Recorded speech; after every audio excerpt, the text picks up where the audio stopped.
ಖಾಲಿ ಬುಟ್ಟಿಯನ್ನು ನೆತ್ತಿಯ ಮೇಲೆ ಹೊತ್ತುಕೊಂಡು ಕಮಲ, ವಾಸಂತಿ, ಕಿಷ್ಟಯ್ಯ ಅನ್ನುವ ಕೂಲಿಗಳು ಹೊಲದ ದಡದಿಂದ ನಡೆಯುತ್ತಾ ಮುಂದಕ್ಕೆ ಹೋಗುತ್ತಾ ಇರುತ್ತಾರೆ.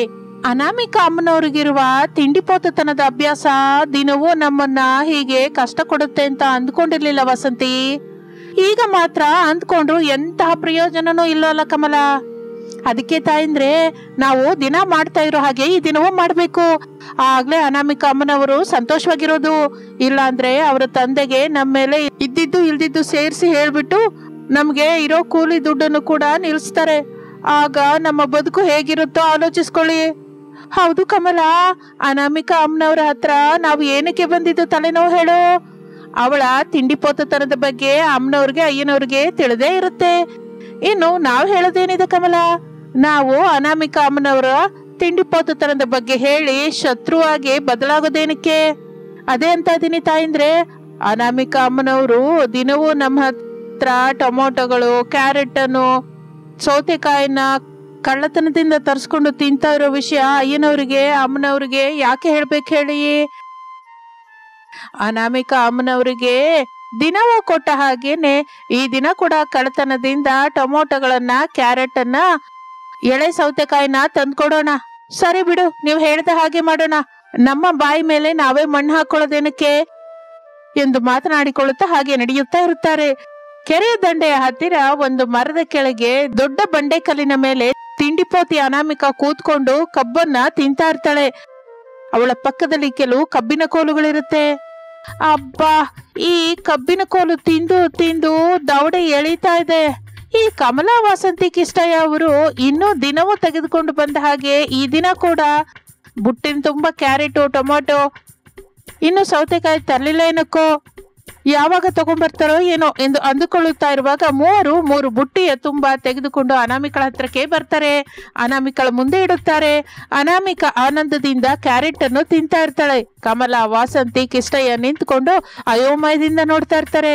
ಕ್ಯಾರೆಟ್ ತಿನ್ನುತ್ತಾ ಅವರನ್ನು ನೋಡ್ತಾ ಅನಾಮಿಕಾ ಹೀಗಂತಾಳೆ, ಏನೇ ಕಮಲ, ಮೂವರು ಮೋಡಿಯಾಗಿ ಮುಖ ಇಟ್ಕೊಂಡಿದ್ದೀರಾ? ಬುಟ್ಟಿ ತುಂಬಾ ಬಾಳೆಹಣ್ಣನ್ನ ದುಡ್ಡು ಕೊಡದೆ ತಿಂತಾ ಇದ್ರೆ ಮೋಡಿಯಾಗಿ ಮುಖ ಇಡದೆ ಸಂತೋಷವಾಗಿರು ಅಂತೀರಾ ತಿಂಡಿಪೋತಿ ಅಮ್ಮನವ್ರೆ? ನನ್ನ ತಿಂಡಿ ಮೇಲೆ ನಿಂಗ್ ಕಣ್ಣು ಬಿತ್ತಾ? ಹೋಗಿಲ್ಲಿಂದ ಹೋಗು. ನಾನು ಕಣ್ಣು ಮುಚ್ಚಿ ತೆಗೆಯೋದ್ರೊಳಗೆ ಇಲ್ಲಿಂದ ಹೊರಟು ಹೋಗ್ಬೇಕು. ಇಲ್ಲ ಅಂದ್ರೆ ಇನ್ನೊಂದು ಬುಟ್ಟಿ ಬಾಳೆಹಣ್ಣನ್ನ ತಂದು ಕೊಡ್ಬೇಕು. ನಿಮ್ಮಿಷ್ಟ. ಬುಟ್ಟಿ ಬಾಳೆಹಣ್ಣು ತಂದು ಕೊಡ್ತೀಯಾ, ಹೊರಟೋಗ್ತೀಯಾ? ಇಲ್ಲಿಂದ ಹೋಗ್ತೀನಿ ಅಮ್ಮನವ್ರೆ ಎಂದು ಹೇಳಿ ಕಮಲ ಅಲ್ಲಿಂದ ಹೊರಟು ಹೋಗುತ್ತಾಳೆ. ಅನಾಮಿಕಾ ಎಳೆ ಸೌತೆಕಾಯಿ ತಿನ್ನುತ್ತಾ, ಇನ್ನು ನೀವು ಹೋಗಿ, ನನಗಾಗಿ ನೀವು ದಿನ ಹೀಗೆ ಮಾಡ್ತಾ ಇರೋ ವಿಷಯ ನಮ್ಮ ಅಪ್ಪಂಗೆ ತಿಳಿದೇ ಇರೋ ತನಕ ನಿಮ್ಮ ಕೂಲಿ ದುಡ್ಡಿಗೆ ಏನು ಅಭ್ಯಂತರವಿರಲ್ಲ. ಜಾಗ್ರತೆಯಾಗಿ ಹೋಗಿ ಎಂದು ಅನಾಮಿಕಾ ಹೇಳುತ್ತಲೇ ಕಿಷ್ಟಯ್ಯ, ವಾಸಂತಿ ಕೈ ಮುಗಿದು ಹೊರಟು ಹೋಗುತ್ತಾರೆ. ಅನಾಮಿಕಾ ತಿಂತಾ ಇರ್ತಾಳೆ. ಮನೆ ಹತ್ರ ಅನಾಮಿಕಳ ತಾಯಿ ಸಾವಿತ್ರಿ ಗಾಬರಿ ಆಗ್ತಾ ಬಾಗಿಲ ಹತ್ರ ನಿಂತ್ಕೊಂಡು ಸುತ್ತಲೂ ನೋಡುತ್ತಾ ಇರುವಾಗ ಊರೆಲ್ಲ ಬಹಳ ಹೆಸರುಳ್ಳ ಮಾಧವಯ್ಯ ಮನೆ ಹತ್ರಕ್ಕೆ ಬರ್ತಾನೆ. ಏನು ಸಾವಿತ್ರಿ, ನಮ್ಮ ತಿಂಡಿಪೋತಿ ಮಗಳು ಅನಾಮಿಕಾ ಮನೆಯಲ್ಲಿಲ್ವಾ? ಅದಕ್ಕೆ ಅಲ್ವಾ ಮನೆ ಬಾಗಿಲ ಹತ್ರ ನಿಂತ್ಕೊಂಡು ಹೊರಗ್ ನೋಡ್ತಾ ಇದ್ದೀನಿ. ಎಲ್ಲೋ ಏನೋ ಸಿಕ್ಕಿರುತ್ತೆ, ಅದು ತಿಂತ ಈ ದಿನ ಅವಳಿಗೆ ನೋಡೋದಕ್ಕೆ ಬರ್ತಾರೆ ಅನ್ನೋದನ್ನ ಮರ್ತೋಗಿರ್ತಾರೆ. ನೀವು ಇಷ್ಟು ಸಮಾಧಾನವಾಗಿದ್ದೀರಿ ಅಂದ್ರೆ ಈ ದಿನ ಹುಡುಗಿ ನೋಡಕ್ ಬರಲ್ವಾ?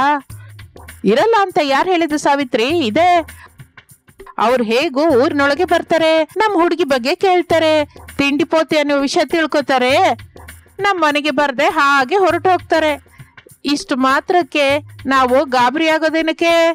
ವಧು ಪರೀಕ್ಷೆ ಅಂತ ಗಾಡಿಬಿಡಿ ಮಾಡೋದೇನಕ್ಕೆ ಎಂದು ಅನ್ನುತ್ತಾ ಇರುವಾಗ ಒಂದು ಕಾರು ಆ ಊರಿನೊಳಗೆ ಬಂದು ಒಂದು ಮರದ ಕೆಳಗೆ ನಿಲ್ಲುತ್ತೆ. ಕಾರಿನೊಳಗೆ ಡ್ರೈವಿಂಗ್ ಸೀಟ್ ಅಲ್ಲಿ ರಮೇಶ್ ಕೂತಿರ್ತಾನೆ. ಅಪ್ಪ, ನಾವು ನೋಡ್ತಾ ಇರೋದಕ್ಕೆ ಹೋಗುವ ಆ ದೊಡ್ಡ ಮನುಷ್ಯನ ಹೆಸರೇನು? ಮಾಧವಯ್ಯ ಮಗನೇ.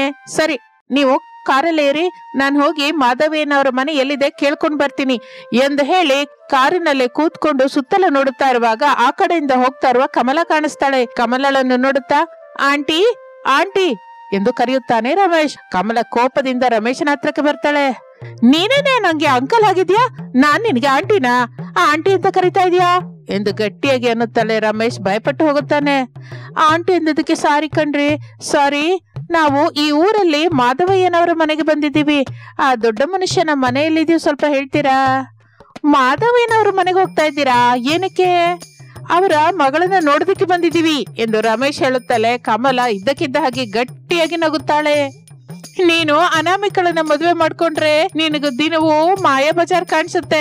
ಆಹಾ, ಹೋಗು ಸ್ವಾಮಿ ಹೋಗಿ, ಆ ಮಾಧವಯ್ಯನ ಮನೆಗೆ ಹೋಗು, ಹೀಗೆ ಹೋಗು, ಕೊನೆ ಮನೆ ಎಂದು ಹೇಳಿ ಕಮಲ ಅಲ್ಲಿಂದ ಹೊರಟು ಹೋಗುತ್ತಾಳೆ. ರಮೇಶ್ ಅಯೋಮಯದಿಂದ ತಂದೆ ತಾಯಿನ ನೋಡ್ತಾನೆ. ಅವರು ಆಶ್ಚರ್ಯದಿಂದ ನೋಡ್ತಾ ಇರ್ತಾರೆ. ಏನಪ್ಪಾ ಇದು, ಅನಾಮಿಕಳ ಬಗ್ಗೆ ಆಕೆ ಹಾಗ ಅನ್ಕೊಂತಾ ಹೋಗ್ತಾ ಇದ್ದಾಳೆ, ಮಾಯಾ ಬಜಾರ್ ಅಂತ ಇದ್ದಾಳೆ, ನನಗೇನು ಅರ್ಥವಾಗ್ತಿಲ್ಲ. ಮಗು ರಮೇಶು, ಅವೆಲ್ಲ ಹಚ್ಕೋಬಾರ್ದು, ಮೊದಲು ಅವ್ರ ಮನೆಗೆ ಹೋಗೋಣ ಬಾ ಎಂದು ಪ್ರಸಾದ್ ಹೇಳುತ್ತಾ ಇರುವಾಗ ರಮೇಶನ ಹತ್ತಿರಕ್ಕೆ ಕಿಷ್ಟಯ್ಯ ಬರ್ತಾನೆ. ಏನ್ ಸ್ವಾಮಿ, ಏನ್ ಬೇಕು, ಯಾರ ಮನೆಗೆ ಹೋಗ್ಬೇಕು? ಇಲ್ಲಿ ಮಾಧವಯ್ಯನವ್ರ ಮನೆಗೆ ಹೋಗ್ಬೇಕು. ನಾವು ಹುಡುಗಿ ನೋಡೋದಕ್ ಬಂದಿದೀವಿ. ಅನಾಮಿಕಾ ಅಮ್ಮನವ್ರನ್ನ ನೋಡೋದಕ್ ಬಂದಿದ್ದೀರಾ? ನೀವು ತಿಂಗಳಿಗೆ ₹1,00,000 ಸಂಪಾದಿಸ್ತೀರಾ, ಎಲ್ಲ ತರದ ಅಡಿಗೆಗಳು ಮಾಡಿಕೊಡ್ತೀರಾ ಎಂದು ಕೃಷ್ಣಯ್ಯ ಕೂಡ ನಕ್ಕು ಅಲ್ಲಿಂದ ಹೊರಟು ಹೋಗುತ್ತಾನೆ. ರಮೇಶನಿಗೆ ಶಾರದಾ ದಂಪತಿಗಳಿಗೆ ಅಯೋಮಯದಿಂದಿರುತ್ತೆ. ಏನ್ ಮಾಡ್ಬೇಕು ಅರ್ಥವಾಗೋದಿಲ್ಲ. ಅಪ್ಪ, ಹಿಂದಕ್ಕೆ ಹೊರಟೋಗೋಣ, ಈ ಹುಡುಗಿನ ನೋಡೋದ್ ಬೇಡ, ಏನು ಬೇಡ. ಆ ಆಂಟಿ ಹಾಗೆ ಮಾಯಾ ಬಜಾರ್ ಸಿನಿಮಾ ಅಂತ ನಕ್ಕೊಂಡು ಹೋದ್ಲು. ಇವನೇನೋ ₹1,00,000 ಸಂಪಾದಿಸ್ತೀಯಾ, ಎಲ್ಲ ತರದ ಅಡಿಗೆ ಮಾಡಿಕೊಡ್ತೀಯಾ ಅಂತ ನಗ್ತಾ ಹೊರಟೋದ. ನನಗೆ ಮದುವೆ ಬೇಡ, ಏನು ಬೇಡ ಅಪ್ಪ, ನಾವು ಬಂದ ದಾರಿಯಲ್ಲೇ ಹೊರಟು ಹೋಗೋಣ. ಏಯ್, ಹಾಗೆ ಭಯಪಡ್ಬೇಡ್ವೋ, ಏನೂ ಆಗಲ್ಲ. ಮಾಧವಯ್ಯಂಗೆ ಆಗದೆ ಇರೋರು ಅವನ ಮಗಳ ಬಗ್ಗೆ ಕಲ್ಪಿಸಿ ಏನೋ ಹೇಳ್ತಾ ಇದ್ದಾರೆ ಅಂತ ವಾರ್ತೆ ಬಂದಿತ್ತು. ಇಷ್ಟು ದೂರ ಬಂದಿದ್ದೀವಲ್ಲ, ನಾವು ಮಾಧವಯ್ಯನ ಮನೆಗೆ ಹೋಗಿ ಹುಡುಗಿನ ನೋಡಿ ಬರೋಣ. ಹೌದು ಮಗನೇ, ನಿಮ್ಮಪ್ಪ ಹೇಳಿದ ಹಾಗೆ ನಾವು ಹುಡುಗಿಯವರ ಮನೆಗೆ ಹೋಗೋಣ. ಸರಿ ಮಮ್ಮಿ, ನೀವು ಅಷ್ಟೆಲ್ಲ ಹೇಳ್ತಾ ಇದ್ದೀರಲ್ಲ, ಬಾ ಹೋಗೋಣ ಎಂದು ರಮೇಶ್ ಅನ್ನುತ್ತಾ ಇರುವಾಗ ಅನಾಮಿಕಾ ಕಬ್ಬಿನ ಕೋಲುಗಳನ್ನು ನೆತ್ತಿಯ ಮೇಲೆ ಇಟ್ಕೊಂಡು ಒಂದು ಕ್ಯಾರೆಟ್ ತಿನ್ನುತ್ತಾ ಅನಾಮಿಕಾ ಅಲ್ಲಿಗೆ ಬರ್ತಾಳೆ. ಅನಾಮಿಕಳನ್ನು ನೋಡಿ ರಮೇಶ್ ಪ್ರೇಮದಲ್ಲಿ ಬೀಳ್ತಾನೆ. ಇಲ್ಲಿ ನೋಡಿದೀನಿ ಹುಡುಗ, ಚೆನ್ನಾಗಿದ್ಯಾ? ಇಲ್ಲಿ ಮಾಧವಯ್ಯನವರ ಮನೆಗೆ ಹೋಗ್ಬೇಕು, ದಾರಿ ತೋರಿಸ್ತೀರಾ? ನಾನು ದಾರಿ ತೋರಿಸಿದ್ರೆ ನನ್ನ ಕಬ್ಬಿನ ಕೋಲನ್ನು ನೀನ್ ಎತ್ಕೋತೀಯಾ? ಇಲ್ಲ, ಕಾರ್ ಮೇಲೆ ಇಟ್ಬಿಡಿ ಎಂದು ಹೇಳುತ್ತಲೇ ಅನಾಮಿಕಾ ಅದನ್ನ ಕಾರಿನ ಮೇಲೆ ಇಡ್ತಾಳೆ. ತಾನು ಕಾರಲ್ಲಿ ಕುತ್ಕೋತಾಳೆ. ರಮೇಶ್ ಡ್ರೈವಿಂಗ್ ಮಾಡ್ಕೊಳ್ತಾ ಅನಾಮಿಕಾ ಹೇಳಿದ ಹಾಗೆ ಮುಂದಕ್ಕೆ ಕಾರನ್ನು ನಡೆಸ್ತಾ ಇರ್ತಾನೆ. ಸ್ವಲ್ಪ ಸಮಯದ ನಂತರ ಮಾಧವಯ್ಯನವರ ಮನೆ ಹತ್ರ ನಿಲ್ಲಿಸ್ತಾನೆ. ಇದೇ ಮಾಧವಯ್ಯನವರ ಮನೆ ಎಂದು ಹೇಳಿ ಅನಾಮಿಕಾ ಕಾರಿನಿಂದ ಇಳಿದು ತನ್ನ ಕಬ್ಬಿನ ಕೋಲನ್ನು ತೆಗೆದುಕೊಂಡು ಮನೆಯೊಳಗೆ ಹೋಗ್ತಾಳೆ. ಮನೆ ಹೊರಗೆ ಇರುವ ಮಾಧವಯ್ಯ ಸಾವಿತ್ರಿ ಅವರು ಕಾರಿನಲ್ಲಿ ಬಂದವರನ್ನು ನೋಡಿ ಆಶ್ಚರ್ಯ ಹೋಗಿ ಗಂಡಿನವರೇನೋ ಎಂದು ಅರ್ಥ ಮಾಡಿಕೊಂಡು ಮನೆಯೊಳಗೆ ಮರ್ಯಾದೆ ಪೂರ್ವಕವಾಗಿ ಆಹ್ವಾನಿಸುತ್ತಾರೆ. ಶಾರದಾ ಅವರು ಮನೆಯಲ್ಲಿ ಕೂತಿರುತ್ತಾರೆ. ಅನಾಮಿಕಾ ಕಬ್ಬಿನ ಕೋಲನ್ನು ತಿನ್ನುತ್ತಾ ಅವರ ಮುಂದೆ ಬಂದು ಕೂತ್ಕೋತಾಳೆ. ರಮೇಶನ್ಗೂ ಶಾರದಾ ದಂಪತಿಗಳು ಅನಾಮಿಕಾ ತುಂಬಾ ಹಿಡಿಸುತ್ತಾಳೆ. ಅಣ್ಣಯ್ಯನವ್ರೆ, ನಿಮ್ ಹುಡುಗಿ ನಮಗೆ ಹಿಡಿಸಿದಾಳೆ ಹೊರತು ಯಾಕೆ ಆ ಕಬ್ಬಿನ ಕೋಲು ತಿಂತಾ ಇದ್ದಾಳೆ? ತಂಗಿಯಮ್ಮ, ನೀವು ನಮ್ಮ ಮನೆಗೆ ಬಂದಾಗ್ಲೇ ಅಂದ್ಕೊಂಡೆ ನಿಮಗೆ ನಮ್ಮ ಹುಡುಗಿ ಬಗ್ಗೆ ಪೂರ್ತಿಯಾಗಿ ತಿಳಿದಿಲ್ಲ ಅಂತ. ಅವಳ ಬಗ್ಗೆ ತಿಳಿದಿದ್ರೆ ಇಲ್ಲಿವರೆಗೂ ಬರ್ತಾನೆ ಇರ್ಲಿಲ್ಲ ಅಂತ. ಅರ್ಥವಾಗ್ಲಿಲ್ಲ ಅಣ್ಣಯ್ಯ ಎಂದು ಶಾರದಾ ಅನ್ನುತ್ತಲೇ ಮಾಧವಯ್ಯ ತಮ್ಮ ಮಗಳು ಅನಾಮಿಕಳ ತಿಂಡಿ ಪೋತತನದ ಬಗ್ಗೆ ಹೇಳ್ಬೇಕು ಅಂದ್ಕೋತಾನೆ. ಆ ವಿಷಯ ಅನಾಮಿಕಾ ಅರ್ಥ ಮಾಡ್ಕೊಂಡು ತಕ್ಷಣ ತನ್ನ ತಂದೆಯನ್ನು ಹಿತ್ತಲಿನೊಳಗೆ ಕರೆಯುತ್ತಾಳೆ. ಶಾರದಾಳ ಕುಟುಂಬ ಅಯೋಮಯದಿಂದ ನೋಡ್ತಾ ಇರ್ತಾರೆ. ಅಪ್ಪ, ನನ್ನ ತಿಂಡಿ ಪೋತತನದ ಬಗ್ಗೆ ಹೇಳಿ, ಈ ಸಂಬಂಧನ ಬೇಡ ಅಂತ್ಯ ಏನು? ಹೌದು ತಾಯಿ, ಈಗಲೇ ನಿಜ ಹೇಳ್ಬೇಕು, ಇಲ್ಲ ಅಂದ್ರೆ ಚೆನ್ನಾಗಿರಲ್ಲ. ಅಪ್ಪ, ಈ ವಿಷಯದ ಬಗ್ಗೆ ಬಹಳ ಜನಕ್ಕೆ ತಿಳಿದು ನನ್ನನ್ನ ಮದುವೆ ಮಾಡ್ಕೊಳ್ಳೋದಕ್ಕೆ ಯಾರು ಮುಂದಕ್ಕೆ ಬರ್ತಾ ಇಲ್ಲ. ಈಗ ಬಂದ ಸಂಬಂಧವನ್ನು ನೀವು ಬೇಡ ಅಂತ ಹೇಳ್ಬೇಕು ಅಂತ ಇದ್ದೀರಾ? ಹೌದು ತಾಯಿ, ನಿಜ ಮೊದಲು ಹೇಳಿದ್ರೆ ಚೆನ್ನಾಗಿರುತ್ತಲ್ಲಮ್ಮ. ನನ್ಗ ಆ ಹುಡುಗ ಹಿಡ್ಸಿದನಪ್ಪ. ಈ ಮದುವೆ ಅಂತ ಮಾಡ್ಕೊಂಡ್ರೆ ಆ ಹುಡುಗನೇ ಮಾಡ್ಕೋತೀನಿ, ಇಲ್ಲ ಅಂದ್ರೆ ಹೀಗೆ ಮನೆ ಹತ್ರನೇ ಇರ್ತೇನೆ. ಹೀಗೆ ಕಣ್ಣಿಗೆ ಕಾಣಿಸಿದ್ದು ಕೈಗೆ ಸಿಕ್ಕಿದ್ದು ತಿಂತಾ ಇರ್ತೀನಿ. ಇನ್ನು ನಿಮ್ ಇಷ್ಟ. ಮದುವೆ ನಂತರ ತಿಂಡಿ ಪೋತು ಅಂತ ತಿಳಿದ್ರೆ ಹೇಗೆ ತಾಯಿ? ಆಗ ನಾನು ನೋಡ್ಕೋತೀನಲ್ಲ ಅಪ್ಪ. ಮೊದಲು ನನಗೆ ಮದುವೆ ಮಾಡುವಪ್ಪ, ಅತ್ತೆ ಮನೆಗೆ ಕಳಿಸು ಎಂದು ಅನಾಮಿಕಾ ಹೇಳುತ್ತಲೇ ಒಂದು ಒಳ್ಳೆಯ ದಿನ ನೋಡಿಕೊಂಡು ರಮೇಶನಿಗೂ ಅನಾಮಿಕಳಿಗೂ ಮದುವೆ ನಡೆಸುತ್ತಾರೆ ಎರಡು ಮನೆಯವರು ಸೇರಿ. ಇನ್ನು ಕಳುಹಿಸಿಕೊಡುವುದಾದ ಮೇಲೆ ಅನಾಮಿಕಾ ಅತ್ತೆ ಮನೆಗೆ ಕಾರಲ್ಲಿ ಬರ್ತಾಳೆ. ಅನಾಮಿಕಾ ಕಾರ್ ಇಳಿಯುತ್ತಲೇ ಗಮ್ಮನೆ ಅಡುಗೆ ವಾಸನೆ ಬರುತ್ತೆ. ಕ್ಷಣ ಕೂಡ ತಡ ಮಾಡದೆ ಹೋಗಿ ಅದನ್ನ ತಿನ್ನಬೇಕು ಅನ್ಕೋತಾಳೆ. ಆದ್ರೆ ಅತ್ತೆ ಶಾರದಾ ಕಾಣಿಸಿ ನಿಂತು ಬಿಡ್ತಾಳೆ. ಸ್ವಲ್ಪ ಸಮಯದ ನಂತರ ಅನಾಮಿಕಾ ಕಿಚನ್ ಒಳಗೆ ಬರ್ತಾಳೆ. ಮದುವೆಯವರಿಗಾಗಿ ಮಾಡಿಟ್ಟ ಎಲ್ಲ ತರದ ಅಡುಗೆಯನ್ನು ನೋಡಿ ಸಂತೋಷ ಪಡುತ್ತಾ ಒಂದು ಕ್ಷಣ ಕೂಡ ತಡ ಮಾಡದೆ ಚಕಚಕ ತಿನ್ನೋದಕ್ಕೆ ಶುರು ಮಾಡ್ತಾಳೆ. ತಿಂಡಿ ಪೋತಿ ಹೊಸ ಸೊಸೆಯನ್ನು ನೋಡಿ ಶಾರದಾ, ಪ್ರಸಾದ್, ರಮೇಶರು ಶಾಕ್ ಆಗುತ್ತಾರೆ. ಏನಮ್ಮ ಇದು? ಇದೇ ನನ್ನ ಒರಿಜಿನಲ್ ಗಿಟಪತ್ತೆ. ಅಂದ್ರೆ ಸೊಸೆ ನೀನು ತಿಂಡಿ ಪೋತಿ ಹೊಸ ಸೊಸೆ ಅತ್ತೆ ಎಂದು ಹೇಳಿ ಅನಾಮಿಕಾ ತಿನ್ನುತ್ತಾ ಇರುತ್ತಾಳೆ. ಇದು ಇಂದಿನ ಕತೆ. ಮತ್ತೊಂದು ಆಸಕ್ತಿಕರವಾದ ಕತೆ ಜೊತೆ ಮತ್ತೆ ಸೇರೋಣ. ಅಲ್ಲಿಯವರೆಗೂ ವಿರಾಮ. ನಮಸ್ತೆ. ಬಹಳ ಗ್ರ್ಯಾಂಡ್ ಆಗಿ ಒಂದು ಕಲ್ಯಾಣ ಮಂಟಪದಲ್ಲಿ ಅನಾಮಿಕಾ ರಮೇಶರ ಮದುವೆ ನಡೀತಾ ಇರುತ್ತದೆ. ಆ ಕಲ್ಯಾಣ ಮಂಟಪಕ್ಕೆ ಹರಿದ ಬಟ್ಟೆ ಹಾಕಿಕೊಂಡು ಶಾರದಾ ಪ್ರಸಾದ್ ದಂಪತಿಗಳು ಬರುತ್ತಾರೆ. ಸಂತೋಷ ಪಡುತ್ತಾ, ಏನಯ್ಯ ಮದುವೆ ಗಲಾಟೆ ನೋಡ್ತಾ ಇದ್ರೆ ದೊಡ್ಡ ಧನವಂತರ ಮಗಳ ಮದುವೆ ಆಗಿದೆ, ಸುಮಾರಾಗಿ ಎಲ್ಲ ತರದ ಅಡುಗೆ ಇರುತ್ತೆ, ಅದು ಕೂಡ ತುಂಬಾ ರುಚಿಯಾಗಿರುತ್ತೆ ಎಂದು ಹೇಳುತ್ತಲೇ ಶಾರದಾಳ ಕಣ್ಣಿನ ಮುಂದೆ ಎಲ್ಲ ತರಹದ ಅಡುಗೆಗಳು ಕಾಣಿಸುತ್ತಾ ಇರುತ್ತೆ. ಅದನ್ನ ನೋಡ್ತಾ ಇದ್ರೆ ಶಾರದಾಳ ಬಾಯಿಂದ ಜೊಲ್ಲು ರಸ ಸುರಿತಾ ಇರುತ್ತೆ. ನೋಡ್ರಿ ಎಷ್ಟು ತರದ ಅಡಿಗೆ ನನ್ ಕಣ್ಣ ಮುಂದಿದ್ಯೋ ಎಂದು ಹೇಳುತ್ತಲೇ ಅವನ್ನ ನೋಡ್ತಾ ಇರ್ತಾಳೆ. ಪ್ರಸಾದ್ ಸುತ್ತಲೂ ನೋಡುತ್ತಾನೆ. ಎಲ್ಲಿಯೋ ಅವನಿಗೆ ಎಂತಹ ಅಡಿಗೆಯೋ ಕಾಣಿಸೋದಿಲ್ಲ. ಅಡಿಗೆನ ಎಲ್ಲಿದೆ ಶಾರದಾ? ನನಗೇನು ಇಲ್ಲಿ ಕಾಣಿಸ್ತಾನೆ ಇಲ್ಲ ಎಂದು ಅನ್ನುತ್ತಾಳೆ. ಶಾರದಾ ಅಯೋಮಯದಿಂದ ನೋಡುತ್ತಾಳೆ. ಅವಳ ಮುಂದೆ ಎಂತಹ ಅಡಿಗೆನೂ ಇರೋದಿಲ್ಲ. ಇಬ್ಬರು ಒಂದು ಕಡೆ ನಿಂತ್ಕೊಂಡು ಊಟ ಎಲ್ಲಿ ಹಾಕ್ತಾ ಇದ್ದಾರೆ ಅಂತ ಸುತ್ತಲೂ ನೋಡ್ತಾ ಇರ್ತಾರೆ.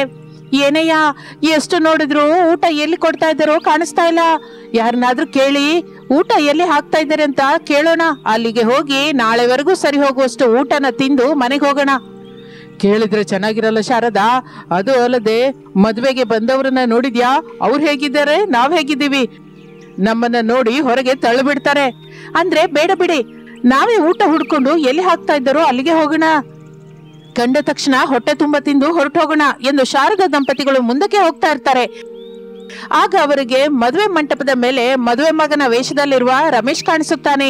ಅವರಿಬ್ಬರು ರಮೇಶ್ನನ್ನ ನೋಡಿ ಶಾಕ್ ಆಗುತ್ತಾರೆ. ಏನು ಅಂದ್ರೆ ದಾರುಣ, ನಮ್ ಮಗ ರಮೇಶು ನಮ್ಗೆ ಹೇಳದೆ ಆ ಹುಡುಗಿನ ಇಷ್ಟು ಬೆಲೆ ಬಾಳುವ ಕಲ್ಯಾಣ ಮಂಟಪದಲ್ಲಿ ಮದುವೆ ಮಾಡ್ಕೋತಾ ಇದ್ದಾನೆ. ಇದನ್ನ ನೋಡೋದಕ್ಕ ನಾವ್ ಇಲ್ಲಿಗೆ ಬಂದಿದ್ದು. ನಿಜ ಹೇಳಲ್ಲ ಶಾರದಾ, ನಾವು ಬಂದಿದ್ದಾದ್ರೂ ನಮ್ಗೆ ಚೆನ್ನಾಗಿರೋ ಊಟನ ಹೊಟ್ಟೆ ತುಂಬಾ ತಿನ್ನೋದಕ್ಕೆ. ಆದ್ರೆ ಇಲ್ಲಿ ನಡೀತಾ ಇರೋ ಮದುವೆ ನಮ್ಮ ಮಗಂದೇ ಆಗಿದ್ದು ವಿಶೇಷ. ಬಾ ಶಾರದಾ, ಮಗನ ಹತ್ರ ಹೋಗಿ ಕೇಳೋಣ. ನನಗೇನೋ ಹೋಗಿ ನಮ್ಮ ಮಗನ ಹಿಡ್ಕೊಂಡು ಹೀಗೆ ಯಾಕೆ ಮಾಡ್ದಿ ಅಂತ ಬೈಯೋಣ ಅಂತ ಇದೆ ರೀ. ಆದ್ರೆ ನಮ್ಮ ಮಗನ ಮೇಲೆ ನಾವು ಕೂಗೋದು ಅಷ್ಟು ಚೆನ್ನಾಗಿರಲ್ವಲ್ಲ. ಅಂದ್ರೆ ಏನು ಶಾರದಾ? ಹೋಗಿ ಮಗನ್ನ ಕೇಳಿದ್ರೆ ಮದುಮಗಳ ಅಪ್ಪ ಮದುವೆ ನಿಲ್ಲಿಸ್ತಾನೆ. ಆಗ ಯಾರು ಊಟದ ಹತ್ರಕ್ಕೆ ಹೋಗಲ್ಲ, ದುಃಖದಿಂದ ಹೊರಟೋಗ್ತಾರೆ. ಅವ್ರು ಹೋಗ್ತಾ ಇದ್ರೆ ನಾವು ತಿನ್ನೋದು ಚೆನ್ನಾಗಿರಲ್ವಲ್ಲ. ಅದಕ್ಕೆ ಅಂತ ಮತ್ತೆ ನಾವೀಗ ಏನ್ ಮಾಡೋಣ ಶಾರದಾ? ಮೊದಲು ಊಟ ಎಲ್ಲಿ ಹಾಕ್ತಾ ಇದ್ದಾರೆ ನೋಡಿ, ಹೊಟ್ಟೆ ತುಂಬಾ ತಿನ್ಬೇಕು ಎಂದು ಮಾತನಾಡಿಕೊಳ್ಳುತ್ತಾ ಅಲ್ಲಿಂದ ಹೊರಟು ಹೋಗುತ್ತಾರೆ. ಇನ್ನು ಕಲ್ಯಾಣ ಮಂಟಪದ ಮೇಲೆ, ರಾಮ್ ನಿಮ್ಮ ಅಮ್ಮ ಅಪ್ಪ ಬಂದ್ರಾ? ಇಲ್ಲ ಅನು, ಇನ್ನೂ ಬಂದಿಲ್ಲ.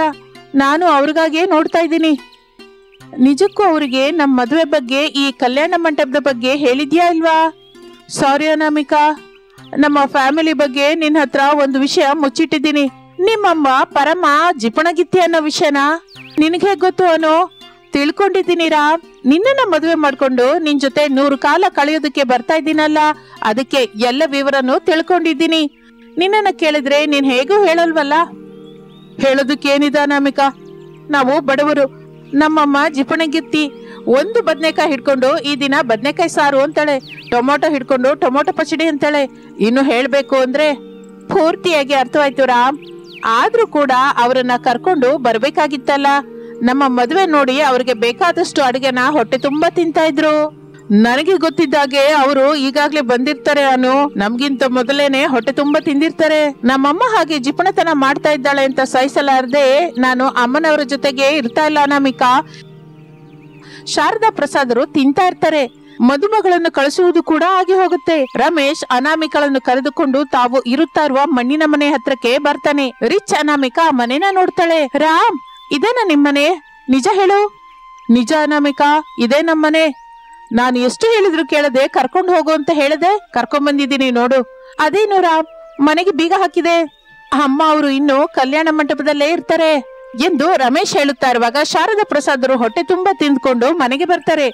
ಮಗನ ಸೊಸೆಯನ್ನ ನೋಡ್ತಾರೆ, ಸಂತೋಷ ಪಡುತ್ತಾರೆ.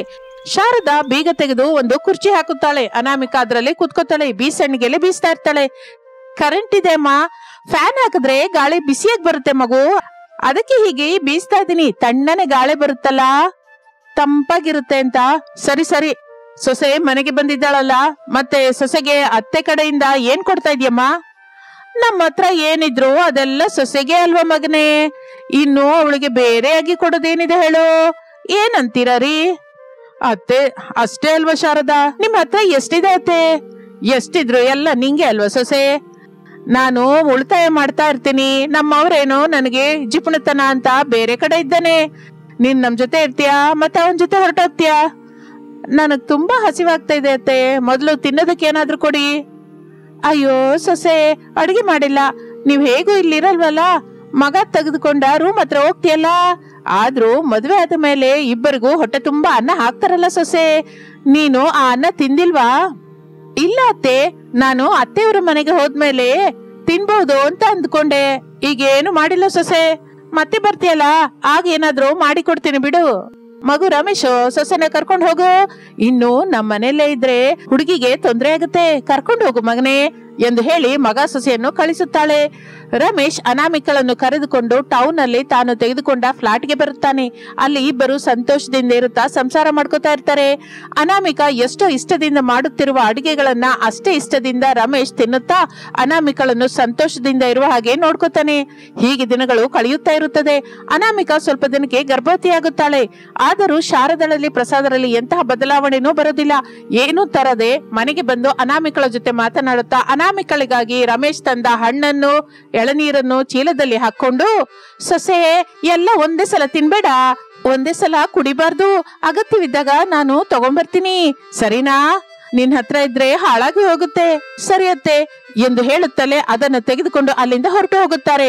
ಸ್ವಲ್ಪ ದಿನಕ್ಕೆ ಹರೀಶ್ ಭವ್ಯ ಅನ್ನುವ ಮಕ್ಕಳು ಒಬ್ಬರು ಮೊದಲು ಒಬ್ಬರು ಹಿಂದೆ ಹುಟ್ಟುತ್ತಾರೆ. ಸಂತೋಷದಿಂದ ರಮೇಶ್ ಹಾಸ್ಪಿಟಲ್ ನಲ್ಲಿ ಇರುವವರಿಗೆ ಸ್ವೀಟ್ಸ್ ಕೊಡೋದಕ್ಕೆ ಬಹಳ ಸ್ವೀಟ್ಸ್ ತೆಗೆದುಕೊಂಡು ಬರುತ್ತಾನೆ.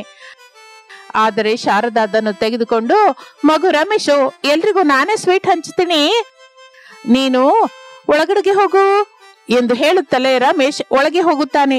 ಶಾರದಾ ಸ್ವೀಟ್ ಅನ್ನು ತೆಗೆದುಕೊಂಡು ಮತ್ತೊಂದು ಸ್ವೀಟ್ ಶಾಪ್ಗೆ ಹೋಗುತ್ತಾಳೆ. ಸ್ವಲ್ಪ ದುಡ್ಡಿಗೆ ಅದನ್ನ ಮಾರಾಟ ಮಾಡುತ್ತಾಳೆ. ಆ ದುಡ್ಡನ್ನು ತೆಗೆದುಕೊಂಡು ಮನೆಗೆ ಬರುತ್ತಾಳೆ. ಹೀಗೆ ದಿನಗಳು ಕಳೆಯುತ್ತಾ ಇರುತ್ತದೆ. ಮಕ್ಕಳು ಹರೀಶ್ ಭವ್ಯರು ಬೆಳೆದು ದೊಡ್ಡವರಾಗುತ್ತಾರೆ. ಒಂದು ದಿನ, ಮಕ್ಕಳೇ ಬನ್ನಿ, ಅಜ್ಜಿ ಹತ್ರ ಹೋಗ್ತೀನಿ ಅಂತ ಗಲಾಟೆ ಮಾಡ್ತಾ ಇದ್ದೀರಲ್ಲ, ನಾನ್ ಕರ್ಕೊಂಡು ಹೋಗ್ತೀನಿ ಎಂದು ಹರೀಶ್ ಭವ್ಯರನ್ನು ಕರೆದುಕೊಂಡು ಶಾರದಳ ಹತ್ರ ಬರ್ತಾನೆ. ಅಮ್ಮ, ಮಕ್ಕಳು ನಿನ್ನ ಹತ್ರ ಇರ್ಬೇಕು ಅಂತ ಗಲಾಟೆ ಮಾಡ್ತಾ ಇದ್ದಾರಮ್ಮ, ತಗೊಳ್ಳಿ ಎಂದು ಹೇಳಿ ಹೊರಟು ಹೋಗುತ್ತಾನೆ. ಸ್ವಲ್ಪ ಹೊತ್ತು ಮಕ್ಕಳು ಶಾರದಾ ಹೇಳಿದ್ದನ್ನು ಕೇಳಿ ಏನಾದ್ರೂ ಕೊಡ್ಸು ಅಂತ ಗಲಾಟೆ ಮಾಡ್ತಾ ಇರ್ತಾರೆ. ಅದರಿಂದ ಅವರನ್ನ ಕರೆದುಕೊಂಡು ಬೀದಿ ಬೀದಿ ತಿರುಗುತ್ತಾ ಏನೋ ಒಂದು ಚೆನ್ನಾಗಿಲ್ಲ ಅಂತ ಹೇಳ್ತಾ ಇರ್ತಾಳೆ. ಅಜ್ಜಿ, ನಿಂಗೂ ನಿನ್ನ ಜಿಪುಣತನಕ್ಕೂ ಒಂದು ದೊಡ್ಡ ನಮಸ್ಕಾರ. ಅಪ್ಪ ಹೇಳ್ದಾಗ್ಲೇ ನಾವು ಕೇಳ್ಬೇಕಿತ್ತು. ಹೌದು ಅಣ್ಣಯ್ಯ, ಕೊಡಿಸ್ತೀನಿ ಅಂತ ಹೇಳಿ ಬಹಳ ದೂರ ತಿರ್ಸಿದ್ಲು, ಆದ್ರೆ ಏನು ಕೊಡಿಸ್ಲಿಲ್ಲ. ತಿರುಗಿ ತಿರುಗಿ ಕಾಲು ಎಳಿತಾ ಇದೆ. ಇನ್ಯಾವತ್ತು ನಿನ್ನ ಹತ್ರ ಬರಲ್ಲ, ಕನಿಷ್ಠ ಅನ್ನವಾತ್ರ ಹಾಕ್ತೀಯ ಅಜ್ಜಿ? ಹೊಟ್ಟೆ ತುಂಬಾ ಹಾಕ್ತೀನಿ, ಬನ್ನಿ ಮಕ್ಕಳೇ ಎಂದು ಹೇಳಿ ಅವರನ್ನು ಕರೆದುಕೊಂಡು ಒಂದು ಮದುವೆಗೆ ಕರೆದುಕೊಂಡು ಹೋಗುತ್ತಾಳೆ. ಅಜ್ಜಿ, ಏನಾದ್ರೂ ಕೊಡ್ಸು ಅಂತ ಹೇಳಿದ್ರೆ ನಿನ್ನ ಜಿಪುಣತನದಿಂದ ಕೊಂಡ್ಕೊಂಡ್ರೆ ಹೊಟ್ಟೆ ತುಂಬಲ್ಲ ಮಗನೇ, ಹೊಟ್ಟೆ ತುಂಬಾ ಅನ್ನ ಹಾಕಿಸ್ತೀನಿ ಬಾ ಅಂತ ಹೇಳಿ ಇಲ್ಲಿಗೆ ಕರ್ಕೊಂಡ್ ಬಂದೆ. ಏನ್ ಲಾಭ ಅಜ್ಜಿ? ಇಲ್ಲೂ ಕೂಡ ಸುತ್ತಲೂ ನೋಡ್ತಾ ಇದ್ದೀವಿ ಹೊರತು ಹೊಟ್ಟೆ ತುಂಬಾ ಕಮ್ಮಂತ ಅಡಿಗೆ ಜೊತೆ ಅನ್ನ ಮಾತ್ರ ಹಾಕ್ತಾ ಇಲ್ಲ. ಮೊಮ್ಮಗನೇ, ಮೊಮ್ಮಗಳೇ, ಆತರ ಪಡಬೇಡಿ, ನಾನು ಬಡಿಸ್ತೀನಲ್ಲ ಎಂದು ಹೇಳಿ ಒಂದು ಕಡೆ ಕೂರಿಸಿ ಅನ್ನ ತಿನ್ನಿಸ್ತಾ ಇರ್ತಾಳೆ ಅವಳು. ಹಾಗೆ ದಿನಗಳು ಕಳೆಯುತ್ತಾ ಇರುತ್ತದೆ. ಒಂದು ದಿನ ಅನಾಮಿಕಾ ಬರ್ತ್ಡೇ ದಿನ ಅಂದವಾಗಿ ರೆಡಿಯಾಗಿ ಮಕ್ಕಳ ಜೊತೆ ಶಾರದಾ ಅವರ ಮನೆಗೆ ಬರ್ತಾಳೆ. ಈ ದಿನ ನಿನ್ನ ಹುಟ್ಟಿದ ತಿಥಿ ಅಲ್ವಾ ಸೊಸೆ, ನಿನಗೆ ಹೊಟ್ಟೆ ತುಂಬಾ ಅನ್ನ ಹಾಕ್ತೀನಿ ಇರು ಎಂದು ಹೇಳಿ ಒಳಗಡೆ ಹೋಗುತ್ತಾಳೆ. ರಮೇಶ್, ಪ್ರಸಾದ್, ಅನಾಮಿಕರು ಮೂವರು ಏನ್ ತಗೊಂಡ್ ಬರ್ತಾಳೋ ಎಂದು ಆಸೆಯಿಂದ ಎದುರು ನೋಡ್ತಾ ಇರ್ತಾರೆ. ಒಂದು ಚಿಕ್ಕ ಕಪ್ಪಲ್ಲಿ ಅನ್ನ, ಬದನೆಕಾಯಿ ಇರೋ ಪ್ಲೇಟ್ ಅನ್ನು ತಂದು ಅನಾಮಿಕಳ ಮುಂದೆ ಇಡ್ತಾಳೆ. ಅನಾಮಿಕಾ ಅದನ್ನು ನೋಡಿ ಅಯೋಮಯದಿಂದ, ಈಗ ಇದೆಲ್ಲ ಏನಕ್ಕತ್ತೆ? ಹಾಗ ಅನ್ಬೇಡ ಕಣೆ ಸೊಸೆ, ಈ ದಿನ ನೀನು ಹುಟ್ಟಿದ ತಿಥಿ ಅಲ್ವಾ ಎಂದು ಶಾರದಾ ಅನ್ನುತ್ತಲೇ ಎಲ್ಲರೂ ನಗುತ್ತಾರೆ. ತಕ್ಷಣ ಅನಾಮಿಕಾ, ತಿಥಿ ಅಲ್ಲ ಅತ್ತೆ, ದಿನ, ಹುಟ್ಟಿದ ದಿನ. ನಾನು ಅದೇ ಅಂತ ಇದ್ದೀನಿ ಕಣೆ, ಈ ದಿನ ನಿನ್ನ ಹುಟ್ಟಿದ ದಿನ, ನಾನು ಕೊಟ್ಟಿದ್ದು ತಿನ್ಬೇಕು ಎಂದು ಹೇಳಿ ಅನ್ನವನ್ನು ಬದನೆಕಾಯಿನೂ ತೋರಿಸುತ್ತಾಳೆ. ಅತ್ತೆ, ಸ್ವಲ್ಪನೇ ಅನ್ನ ಇದೆ, ಅಡಿಗೆ ಇಲ್ಲ, ಒಂದು ಬದನೆಕಾಯಿ ಮಾತ್ರ ಇಟ್ಟಿದ್ದೀರಾ. ಸೊಸೆ, ತರಕಾರಿನ ಹಸಿಯಾಗೆ ತಿನ್ಬೇಕು, ಆಗ್ಲೇ ನಮಗೆ ತುಂಬಾ ಶಕ್ತಿ ಬರುತ್ತೆ ಸೊಸೆ. ಮತ್ತೆ ಮಕ್ಕಳಿಗೆ ಹೇಗೆ ಅತ್ತೆ? ಅದ್ರೊಳಗಿಂದ ಒಂದೊಂದು ತುತ್ತು ಇಬ್ರಿಗೂ ಕೊಡು ಸೊಸೆ. ಮಕ್ಕಳೇ ಅಲ್ವಾ, ಅವ್ರಿಗಷ್ಟನ್ನ ಸರಿ ಹೋಗುತ್ತೆ, ಅವ್ರ ಹೊಟ್ಟೆ ಸ್ವಲ್ಪನೇ ಅಲ್ವಾ ಇರೋದು. ಎಂದು ಹೇಳುತ್ತಲೇ ತಾನು ಏನು ಮಾಡಿದರೂ ಅತ್ತೆಯ ಜಿಪುಣತನವನ್ನು ಬದಲಿಸಲಾರೆ ಎಂದು ಆ ರಿಚ್ ಸೊಸೆ ಅನಾಮಿಕ ಅರ್ಥ ಮಾಡಿಕೊಂಡು ಆ ಜಿಪುಣಿ ಅತ್ತೆಯ ಜೊತೆ ಸೇರಿ ಹಾಗೆ ಸಂತೋಷದಿಂದ ಕಾಲ ಕಳೀತಾ ಇರ್ತಾಳೆ. ಇದು ಇಂದಿನ ಕತೆ. ಮತ್ತೊಂದು ಆಸಕ್ತಿಕರವಾದ ಕತೆ ಜೊತೆ ಮತ್ತೆ ಸೇರೋಣ. ಅಲ್ಲಿಯವರೆಗೂ ವಿರಾಮ. ನಮಸ್ತೆ.